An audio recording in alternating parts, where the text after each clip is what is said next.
welcome back to New Fox Tech. This episode we're continuing on with the 66 Galaxie restoration project that I got going on. In particular, we're continuing on the engine. There's about 20 inches of snow outside, if you're wondering, and it's about 15 degrees during the day with wind chill and whatnot. It looks kind of nice because it's all white out there, but besides the point, anyway. Moving on. I left off last episode with the intake manifold, with everything that I did to it, the heater hose, the heater outlet hose fitting, the coolant temp sensor fitting, the vacuum fitting.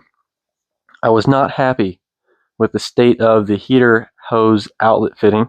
I didn't like how it wasn't down far enough in my own mind because the threads were all messed up. So I went and bought myself a 1/2-inch NPT pipe tap, and I just tapped it and knocked that out real quick, and now it is down there.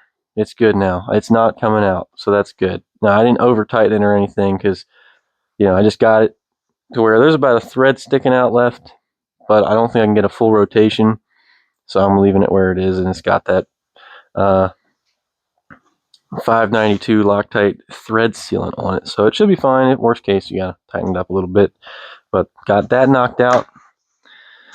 I also have finally, I received my my carbide burr set. So now we're going to move on to the engine block here, and I'm going to begin working on the top side here. I'm going to move my paint stand, but I should show you guys the inside of these cylinder walls. It's crusty, but I think I'm going to just move forward here with what I was doing. So I'm going to get, wow, there's just stuff falling out of it. Alright, let me move you guys so you got a better view, and then I'll explain what we're doing here. Alright, so these here are your oil drain back holes. So there's 3 here, big ones, there's 3 over here, and then there's 2 back here. Now these ones are the biggest deal. I'll bring you in close to those quick.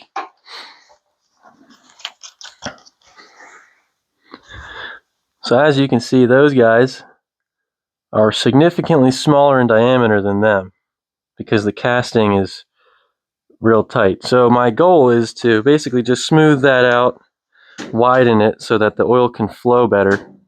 And with the rest of them, we're just kind of taking the rough edge off of them.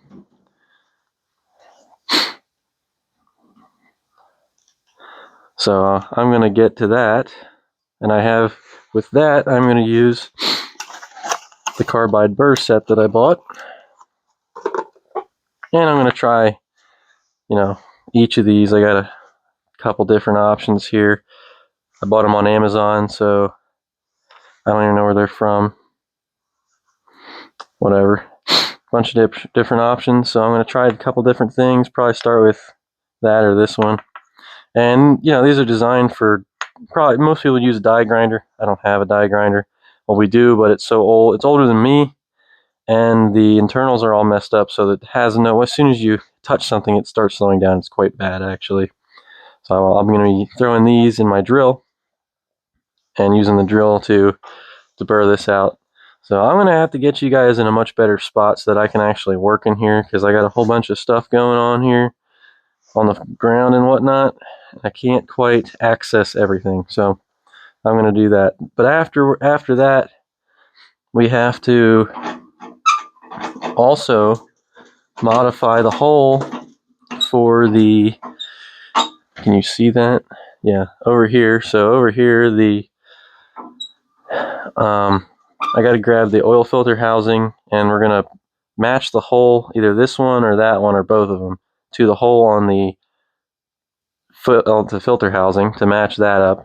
And as I spoke about before, the hole to the oil pump itself, because this is significantly smaller than the one on the oil pump. And I got the flow direction wrong. Obviously, it pulls from the sump here into the oil pump through this hole, then it goes out this hole, one of these, one of these two goes to that hole there, and then it comes through the filter and then back into the engine. So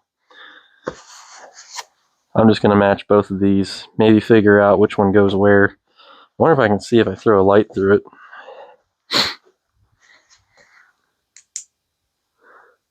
Oh, it's that one. Yep, it's that one right there. Yep, so that is so it comes out of this hole, through the filter, and back into this one to the engine and all of its components. So, yep, but first I'm going to do the oil drain backs so I can familiarize myself with my burr tools. We'll see, what they're like with the drill. And I'll time lapse that for you.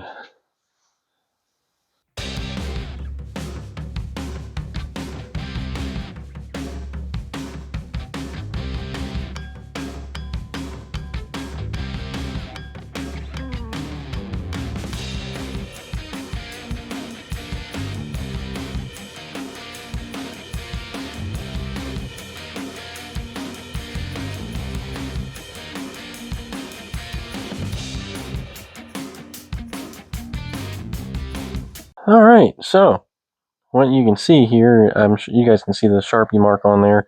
How I got that is I took the oil pump and I put a piece of Scotch tape on the mounting surface, and then I cut the hole out to match that, and then I just made sure by looking at it, holding it up, where it's going to go, and then verify that's good. So essentially the pump pulls it in and it needs to come out over here. So I have to make the whole transition in this direction because the pumps thing transitions that way. So that's my mark. That's how wide the hole is. Am I going to hit that exactly? Not quite, but all we're trying to do here is kind of improve the flow going into there. So let me get you guys moved to a better spot because I need to stand over here, and I'll time lapse that for you.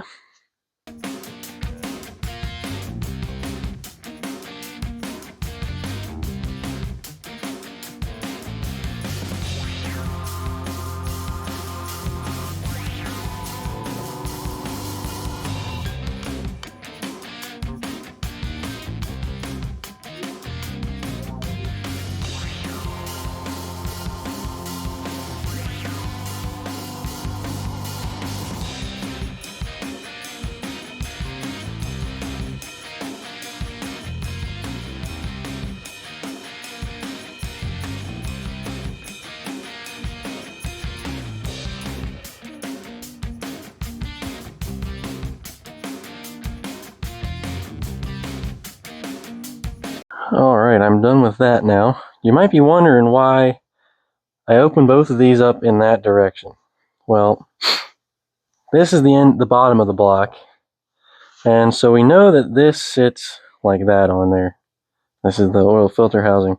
Now if you look at it, both the inlet and the outlet here go to the back. So it comes out of here, then goes through, up here, through into there, and then out here, which would be here, and then into there. So both of these need to transition in that kind of direction. So that's why I did that. And there's plenty of open space, and you can see here the outline of where it was sitting. So you can kind of waller this out. Now I didn't mean to get too far into that edge there, but as I don't know if you could see that there was quite a ledge on the inside. I didn't want that to hang any of the oil up. So remember, this is all about improving the flow. I didn't do too much on the inlet side. I think that should be good. I have no doubt that'll be perfectly fine. And if you're, so those of you who may be concerned about all the material that's now in here, I will address that later when I go to clean the whole block up again. So I'm going to get to that. I want to do an update. I had this in vinegar for quite a while. It was all covered in grease. This is aluminum, and it was all covered in grease, and it's got paint on it.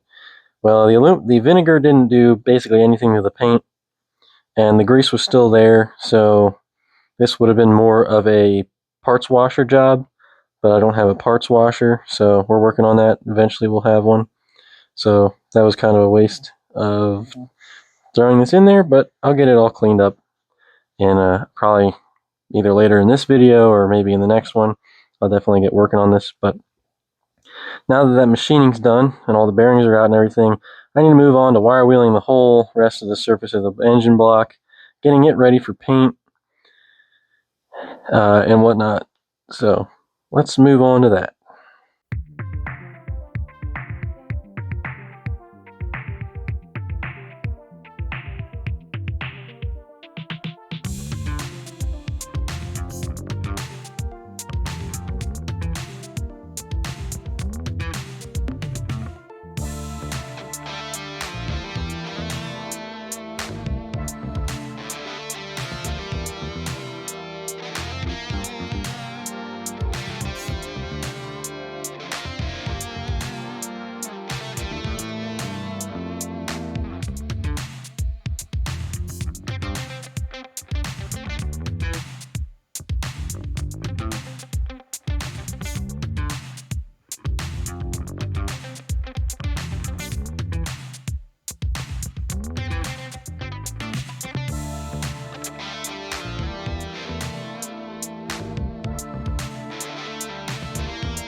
Alright, so I finished up with the burr bits everywhere that I needed to. Kind of cleaned up the block. The flashing made it easier to work with is all, and it'll help with the paint and kind of getting rid of some of the tough spots to get paint in there.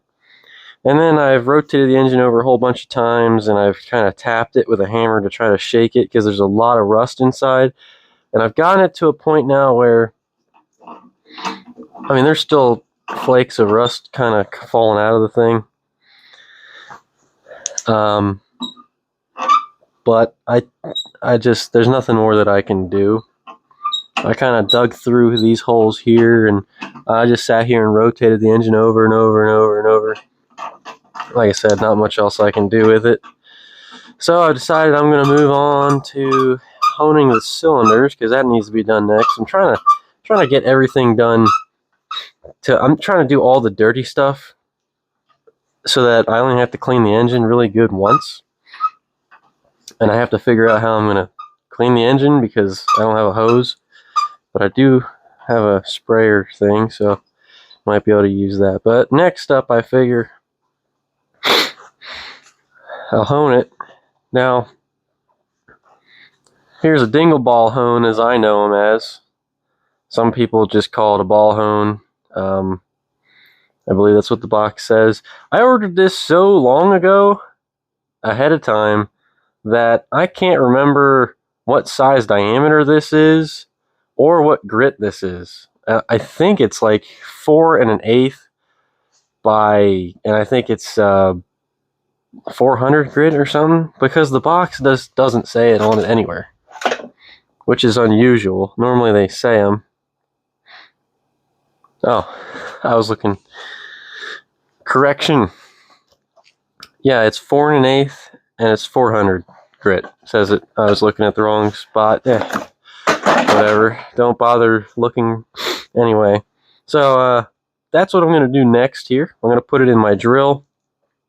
And for those of you who've never honed a cylinder before, I've done it once to my V10, so I did it 10 times. This is not something, you kind of got to feel it out how to do it. You don't go too slow, you don't go too fast. You kind of look at what you're doing. You'll figure it out within the first cylinder. You're looking to put that factory cross hatching back in it, essentially. And the reason that you want to do that, you're putting scratch, you're cleaning up the cylinder walls because I'm putting new rings on the pistons. And the reason, so that the rings will eventually seat to the piston wall, they'll break in over a period of time. And if you were to put new piston rings in on the engine without re-honing the cylinder walls, it can cause lead to damaging of the piston rings, or it could cause accelerated wear on the cylinder, the piston rings. I'm having trouble thinking here for a second. You don't want to go too fast, and you don't want to go too slow. You're spinning this at the same time as you're going in and out. And there's plenty of videos online of ball honing cylinders that you can look up, so I'm not going to get too in depth, but essentially you're trying to put what's called cross hatching. So you want the scratches in the cylinder wall to be 45 degrees from each other going up and down. That way it will help the piston rings swipe the oil, because there's the bottom rings are oil rings, and they are responsible for wiping the cylinder wall and pushing all that oil back down. I don't know. That's the best way I can think to explain it. If you're interested in knowing any more, look up how to cylinder hone, how to dingle ball hone a cylinder walls on an engine, or look it up however you think would be best. But if you're interested in more, definitely look into that. So I'm gonna open another can of brake clean. I'm gonna clean each cylinder out really good, and then I'm going to get a bottle of oil, and I'm gonna oil the cylinder, and I'm gonna oil the dingle ball, and then I'm gonna get going. I'm just gonna time lapse that, probably for yeah, I guess I'll time lapse all of it. Shouldn't take me too long, so let's get to it.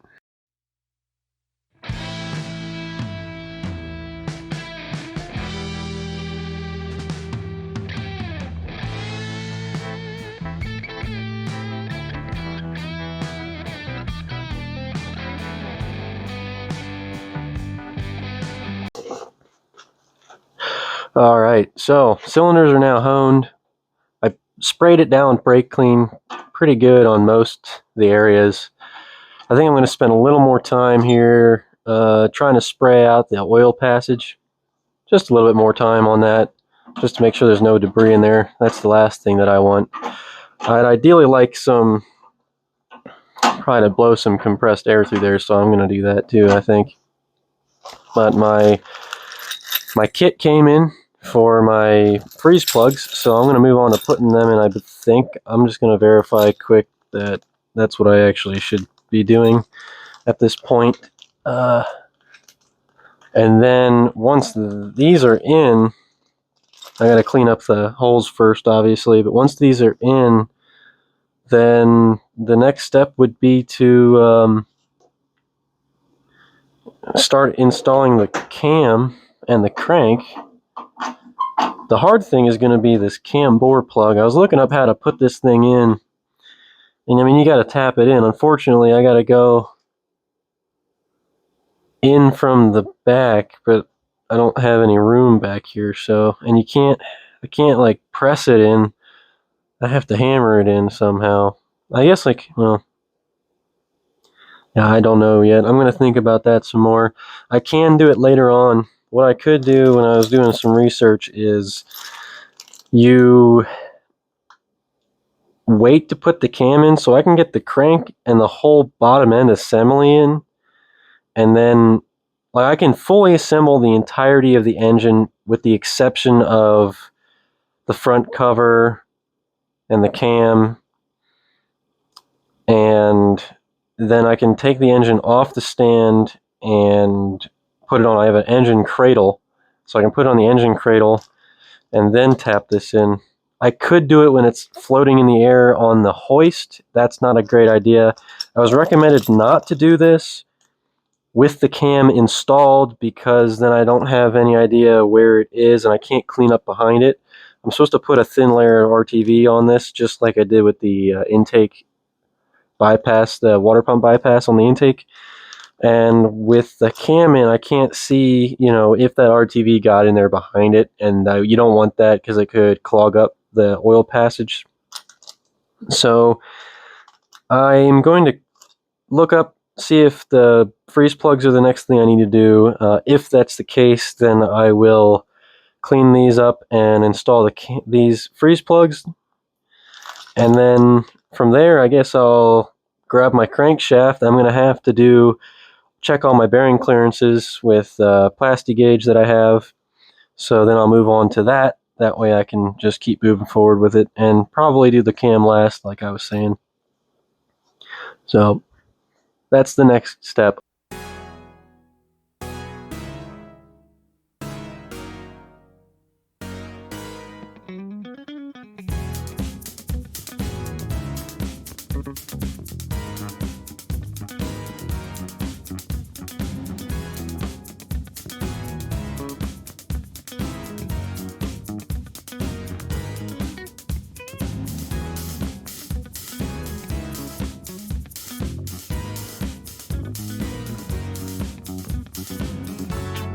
All right, back to it.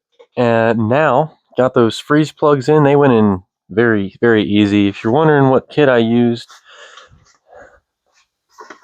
this is actually a bearing race and seal bush driver set by OMT Orion Motor Tech.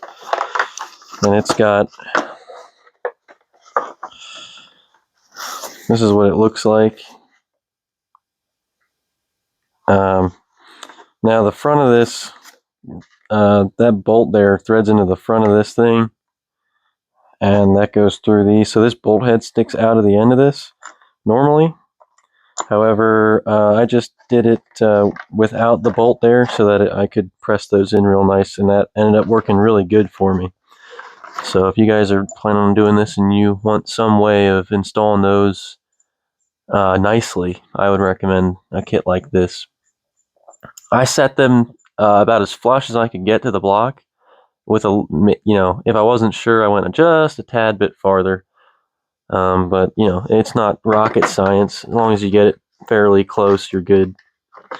Next thing I got to do now, I'm moving on to putting the cam bearings in. Got it all cleaned up, blew out all of the oil passages from when I was doing my grinding on the block and whatnot. So all that should be perfectly fine and perfectly good. I think I'm not going to record that. I'm just going to do it because you guys saw me remove them. You install them the same way. Just make sure that the line on the bearing here, the like the opening on them, there's a little ovular opening that lines up and is kind of centered over the oiling hole in the block part. I'm no expert. This is the first time I'm doing this, so this is not an instructional video. Do not use this video as a way of learning. And then I did do some research and talk to some people about the cam bore plug, and that does need to be done with the cam out, and I have to do that after I do the cam bearings. That's the best time to do it. I was recommended to take the block off the stand, put it on the ground, and then knock it in from the back down with the block off. So I imagine this block weighs probably 200, maybe 200 pounds. I don't know. So I'll get my dad when I'm ready for that, and we're going to try to not blow our backs out, putting this thing down gently on the ground on a piece of cardboard, and so I can get that plug back in. Then we're going to have to heave it back up on the stand again. I do love this stand. I'm sure some of you have noticed that I got the mechanical Harbor Freight hand crank one, which makes turning over any engine, no matter the engine, no matter the size of the engine, makes it incredibly easy. The one downside is when I go to take this block off, I can't just slide this back piece out of the stand, whereas the conventional style, you can slide that out, and that way you could slide the block off, put it on the ground, take this piece off, and then you can do what you got to do, put the plug in, and then you can put this back on, and then just slide this piece back into the housing. But of course now I can't do that, so we have to do a little song and dance undoing these bolts. So that'll be quite an adventure trying to do that. I might maybe I'll phone a friend just to make sure we don't drop a block. That would be detrimental if we dropped it. So we're gonna try to avoid that as best as possible. But I am going to knock these cam bearings out quick, and then I'll bring you back when that's done and we are ready to take the block off the stand. So I apologize. I didn't record anything, but all the cam bearings are now installed. I test fit the cam in there. It spins freely. There is a little spot in its rotation where it kind of starts to hang up, but it doesn't really take that much effort to get through it, so that'll self-clearance. Phoned a friend, and he came over, and with my dad, him and I, we took the block off. It wasn't that heavy as we thought it was, so we probably could have done it with 2 people, but it was definitely be complicated with the way that this engine stand is designed, unfortunately. But got it off. I got that plug in. Didn't record any of it, like I said. Got it back on the stand. I cleaned a little more of the block out because I noticed that there was still quite a bit of dirt in this side, the passenger side here. So I got that kind of scraped a bunch of more out there, sprayed some more brake cleanup in there, trying to clean it out. But yeah, now that we know that the cam goes in, cam bearings are all in, they look good, cam goes in. Moving on now, my next step is I'm going to move on to the crank. So we're putting crank bearings in, and we're going to, hopefully by the end of the night tonight, I can have all of the crank mains plasti gauged. That's my goal for tonight. So I am going to get everything set up, and then I guess I'll show you one of those, kind of what I'm doing with the plasti gauge thing, and then I'll move on to whatever comes after that. All right, so I have the first half of all the main bearings laid out here. Got them in. Remember, don't freak out that there's no lubrication, because first we're doing Plastigauge to test our bearing tolerances to our crankshaft. One thing I did see a video on was addressing the holes here, the oiling holes. Now, every single one of these bearings has the hole in the center, but for whatever reason, Ford decided to offset the first two holes towards the front of the block. The center is centered, and then that one is towards the back of the block, and then that one is centered. Now, I believe I saw a video that said they recommended that you take your carbide burr, just like what we did here for the oil inlet, but they said to, I think they said modify the bearing itself and carve away at this part of the bearing and give it sort of like a swoop to allow the oil to feed up and in, obviously, because obviously more than half of the hole is completely covered. So originally I thought I wasn't going to do anything like that, but seeing how little of the hole is visible, that concerns me quite a bit. So I think I actually will. I need to find that video again and do a little research before I go doing that, but that'll be in this video. So stay tuned to find out what conclusion I can come to. But first, I'm just going to put the crank in and we're going to Plastigauge it. So let's do that. All right, so after blowing out my L5, putting the crank in here, because the thing's heavy, this is something that I have done before. Now, this is called Plastigauge. This is the what it comes in, and it tells you your clearance here. It's got these measurements on it.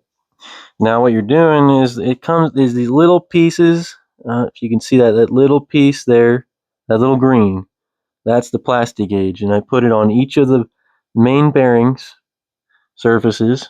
Tried to get it on the top, but of course, for like that one, can't get it right on the top because I wasn't paying that much attention, and the hole's there, and you don't want it on the hole. And then I got the one at the end there. Now ignore all the scoring on every journal. Okay, they're there. It's okay. Don't worry about it. All right, it'll be fine. We're gonna run her. Okay, you guys think that's bad? You don't want to see the camshaft. Okay, the lobes. Well, let's just say it'll be fine. Okay. And if you're concerned about it and there's any problems, it's going to be my problem, not your problem. So don't worry about it. I think it'll be fine, so I'm running it. Now, for those of you who don't have any idea what I'm doing here, the purpose of Plastigauge is to check your bearing clearance, because that's very important. Why is that important? It's important because the clearance, your bearing clearance, that distance between the bearing and the crank or the cam or your rods, is what allows the oil to pass through, obviously from the block through the bearing to the crank, and then it travels through the crank as well.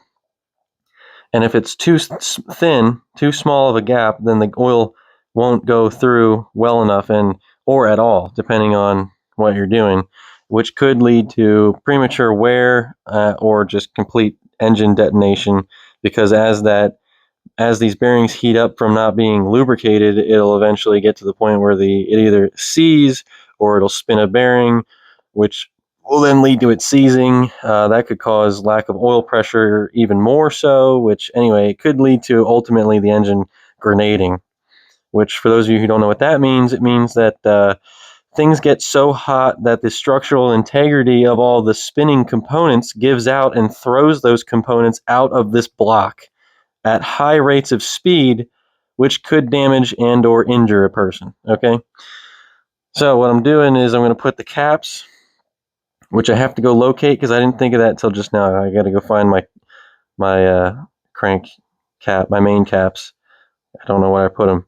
I got to find them. I'm going to put the bearings on them, and then I'm going to put each of the caps on, and I'm going to torque it down the same way that I would if I was actually fully assembling the engine. What that will do is it will squeeze those little pieces of plastic gauge down, and then you hold this up to that squeezed part, and it will tell you, depending on which part of it you're looking for, what that clearance is. So for this engine, all right, so for this, you got to pay attention to what side, because this is millimeters and this is inches, okay? And now because this is a old American motor, this would be inches. That over there, that V10, you'd use millimeters. So you need to be on inches. And what I'm looking for,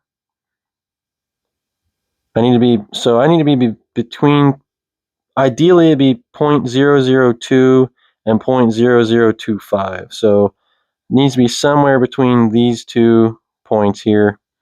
So once we torque them down, then we'll see what it looks like, and if it's there, it's good. An acceptable range, I've been told, was 0.0018 all the way up to 0.0028.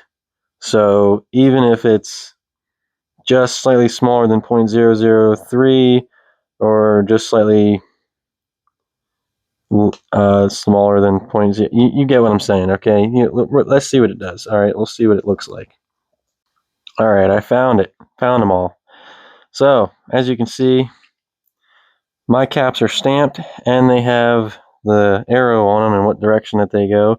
And somebody also punched 4 dots in, so that, I don't know. They're really trying to keep track of which one this is. Most caps will have an arrow, from my experience. I've never seen ones that don't, or heard about them that don't. Generally, the numbering isn't there, or they have some other thing on them. Like my other caps have other things on them. But if it doesn't have something, don't be afraid to get a punch with numbers and do either these, dot method or the numbering. That's what I've done in the past. You're not going to hurt it. Don't worry about that. Especially on this top side, you're not going to do nothing to it. So I'm going to get the bearings on and put them in, and then I'll torque them all down. So I'll time lapse that for you guys so you can see that, and then we'll see what the plastic gauge looks like.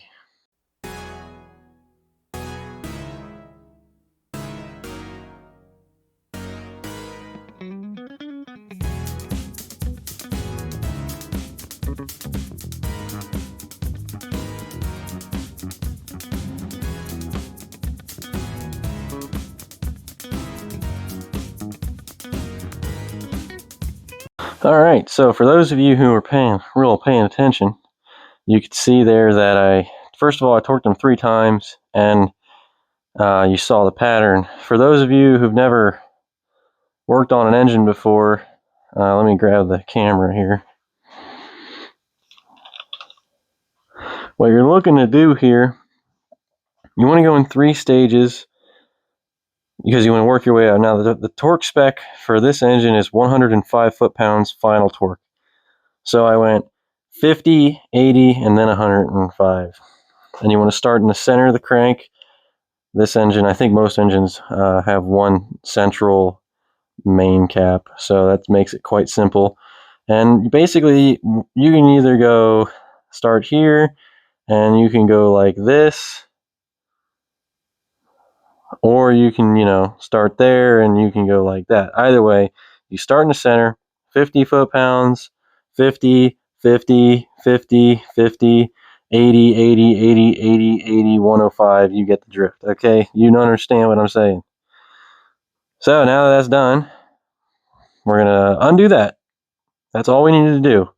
That would be the final torque spec if I was done. Obviously, I'm just checking for bearing clearance at the moment. So now I'm going to take them all off and we'll see what it looks like. I'll skip to when I'm checking it out. All right, I broke them all loose with the really long pry bar. Sorry, breaker bar, not pry bar. So, well, all the bolts. Now I got to get the caps loose.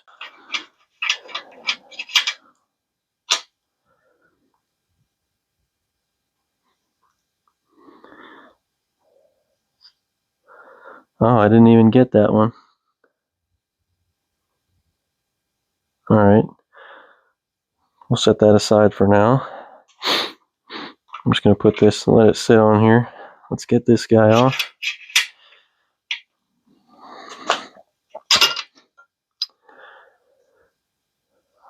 Interesting.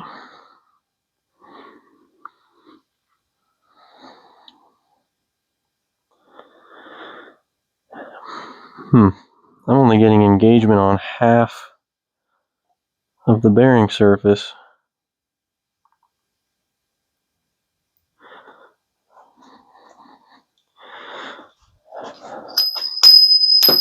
Drop your bolts. Make sure you drop your bolts. As you can see there, that's the squished plastic gauge. But the way that I put the plastic gauge on there, it should have gone, it's going all the way across pretty much. Well, okay, I see what happened. Yeah, it doesn't go all the way past the hole here. That's why it looks awfully weird, but that's okay. So now we're going to look at this guy. So that means the first one, I had it right over the hole. All right, so now get that reflection out of there. That's pretty, let's see here, the widest part of that is what we're looking for. Wow, I can't see nothing. Let's see here. So it looks like it's between, it's not quite 0.0015. It looks like it's slightly smaller than that. Definitely bigger than 0.002. So it looks like we're on the tighter end of the bearing tolerances. That should be fine, I think. Let's pull the rest of them, and we'll just keep seeing what we're looking at here. This one's the same way.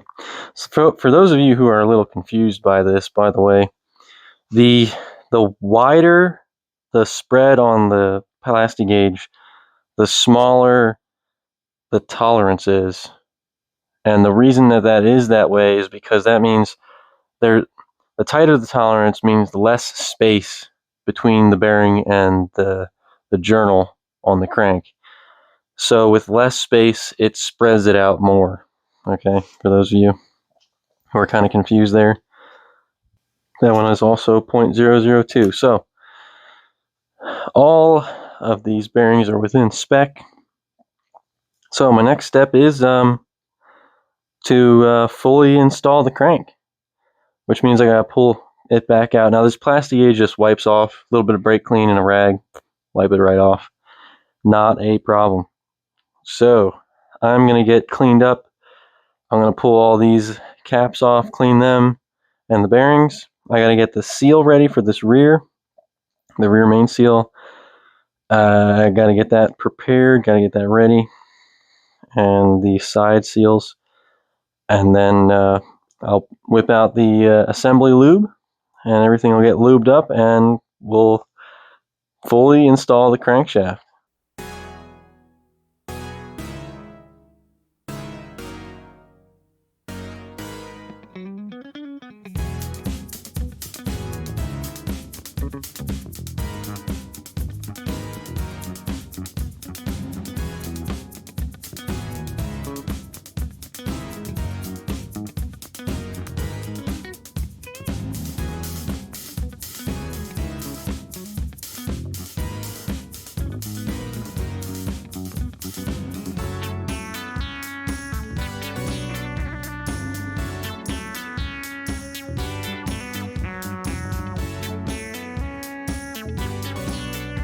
I guess I'll just kneel. Well, there you go. That was today. The crank is officially in. Torque down. Ready to go. So, I'm going to end this here for tonight. Pick back up in the morning tomorrow. Same thing over again, except with the rods now. I gotta get the... I gotta pull the pistons back out and actually prepare the pistons haven't done that yet, so I'm going to be cleaning the carbon off of them and putting new rings on them. So that's what we're getting to tomorrow. I'm going to get cleaned up here and then head in.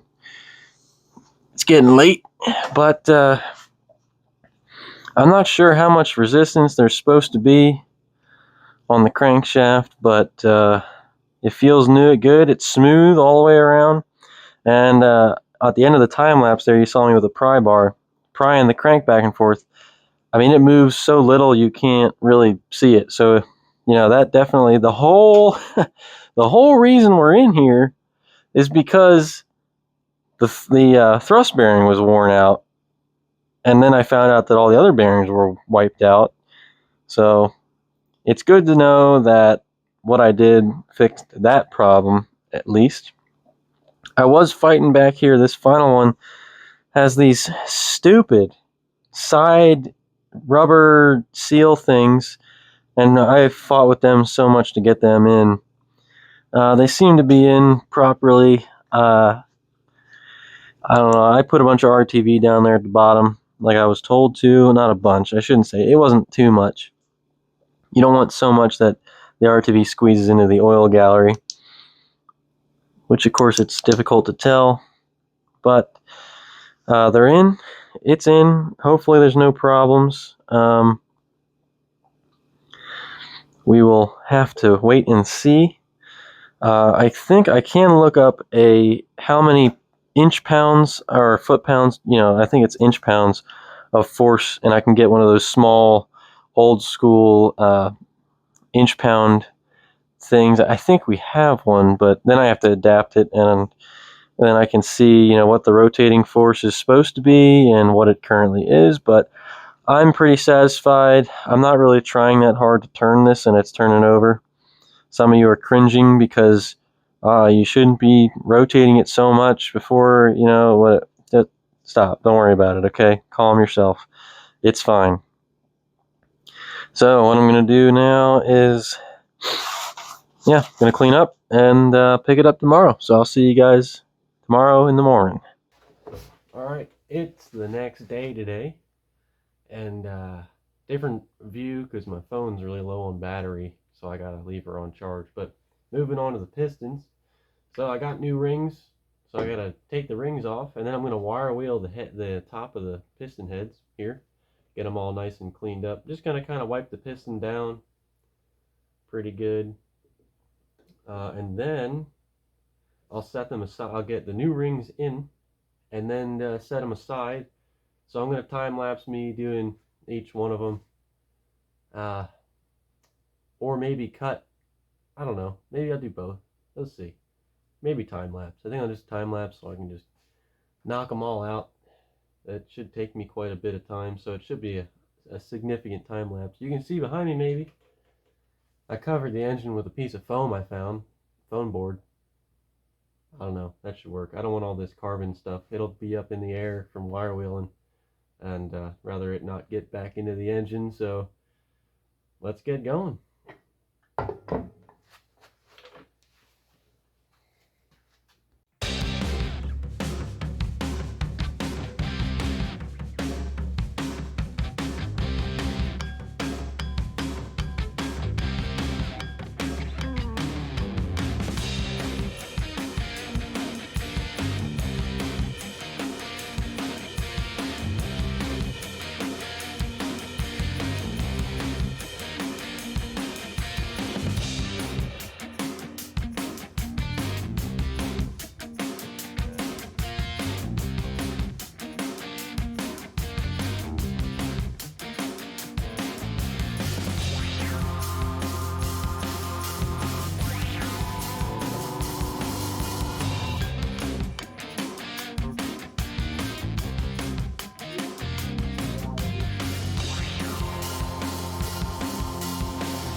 Alright, I got all these pistons cleaned up, put new rings on them. Looking pretty good. Now I don't have little caps, so I just wrap some tape around the studs here, so that when I drop it down, it hopefully won't scratch the crankshaft. Now we're going to talk about, I am going to plastic gauge, I think, all of them. It's going to take me a very, very, very long time, because I have to put the piston in and then turn the engine over, put the cap on, plastic gauge, to plastic gauge it, and then not take the cap back off, check the plastic gauge, push the piston back down. If it's good, then I lubricate it, lubricate the other side of the cap, this and the cap, and then put it together and everything. And it's a pretty extensive. Whereas if I wasn't plastic gauging, then I can just drop each of them in pretty much, and I can tighten them down from the bottom so that I can rotate it over to get them where they need to be. But I think for the sake of my assurance, I guess, I don't know, I'm gonna just check. I think I'm gonna plastic gauge all of them. It's gonna take me longer, but I think I'll feel better after it. Now, a lot of people have opinions about ring gap positioning, and some people, I mean, I've seen plenty of YouTubers talk about this, but this is my opinion. Some people will say that you want them 90 degrees from each other, or whatever. Look, at the end of the day, all three, well, technically 5 of these rings are going to rotate on the piston head while it's running. So no matter where you put it, it's going to move. So at one point or another during its running, the grooves are going to line up, and then they're going to pass each other, and they're going to keep going. So my opinion is, when you put the piston in, make sure that they're just not in line with one another, so that when you first start it up, there isn't you give it the best chance you can. But otherwise, it doesn't matter, okay? It just make sure they're not lined up, and then just, you know what I'm saying? So this is number 1.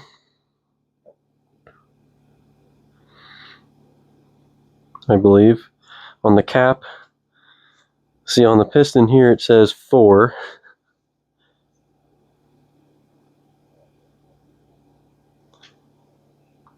But I stamped 1 on the cap here. So now it's 1. That's interesting. I don't remember seeing 4 on there. But if I stamped it 1, then it's definitely number 1 from number 1 position. So I got to get my, first of all, I'm going to rotate the crankshaft so that the rod bearing journal is at the bottom. And then I'm just going to gingerly try not to scrape the sides of the walls. And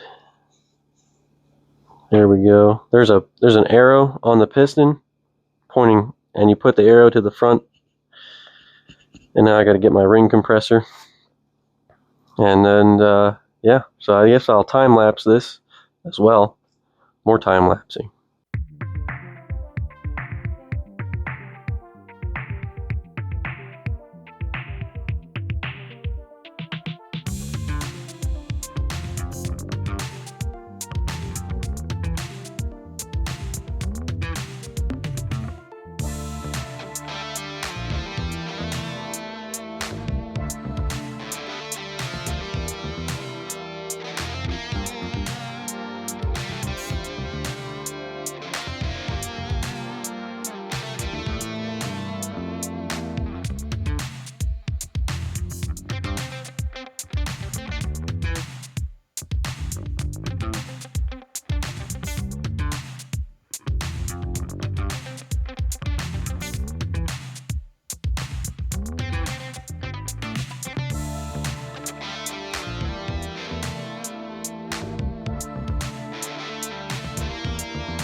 Next day, actually it's been 2 days, but back on the engine. Last you guys saw me finally got the crank installed.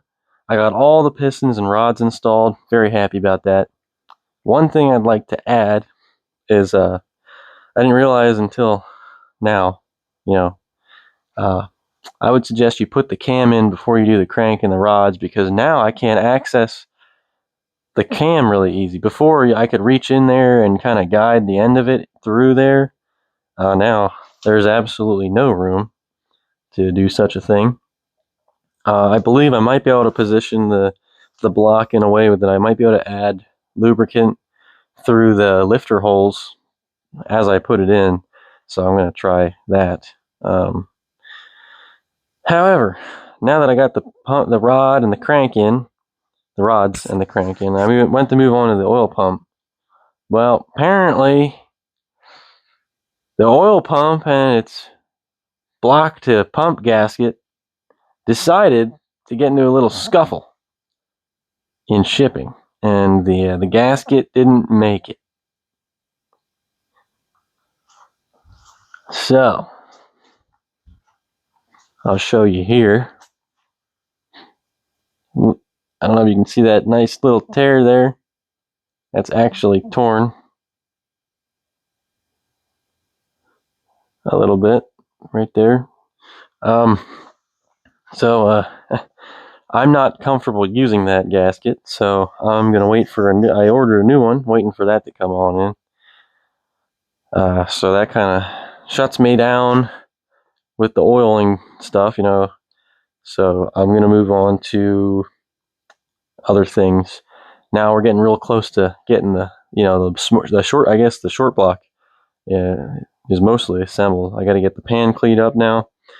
But I think I'm gonna end the video here. I'm gonna get cleaned up around here, put all my piston stuff away and everything. Yeah, I'm gonna get cleaned up because I need to get the table cleared off so that I can work on the heads and the pan on the table and other engine parts like the oil filter housing as well. So I'm gonna get prepared for that, and then I'm gonna go edit this video so that I can get this out on Friday,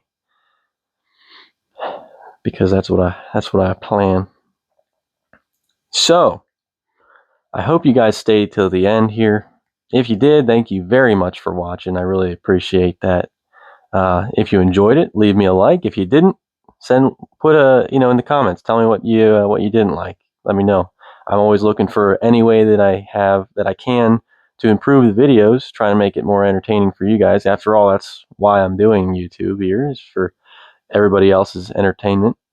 And a little bit because documenting my progress here and what I'm doing. But I'm having a good time. I'm excited. I'm really happy with the progress I'm making right now. It's funny how the project goes from tearing apart, and it feels like you're tearing everything apart forever, and then you're cleaning stuff forever, and then before you know it, you're putting your stuff back together. So that's awesome. I'm happy about that. Got plenty more to order. I'm sure there's plenty more that I forgot, but I'm really, like I said, very happy with progress that I've made here, and I'm looking forward to continuing. Can't wait to have this thing assembled and running. I'm looking forward to that. I want to hear it again. It's been a while now. So yeah, every like and comment helps me, helps the channel. So feel free to drop something down there in the comment section. Leave me a like. Like I said, please, by all means, leave me, if you didn't like it, leave me a comment. Tell me what you didn't like so I can improve in the future. I really appreciate that too. Constructive criticism is the best kind of criticism, and I can admit when I'm wrong. So please let me know. With that, thank you all very much for watching, and I hope I'll see you guys in the next one. Thanks for sticking along with me and following my journey here. I guess you'll call it that, my project. Following on with my project. Can't wait to drive this baby. I'll see you guys later.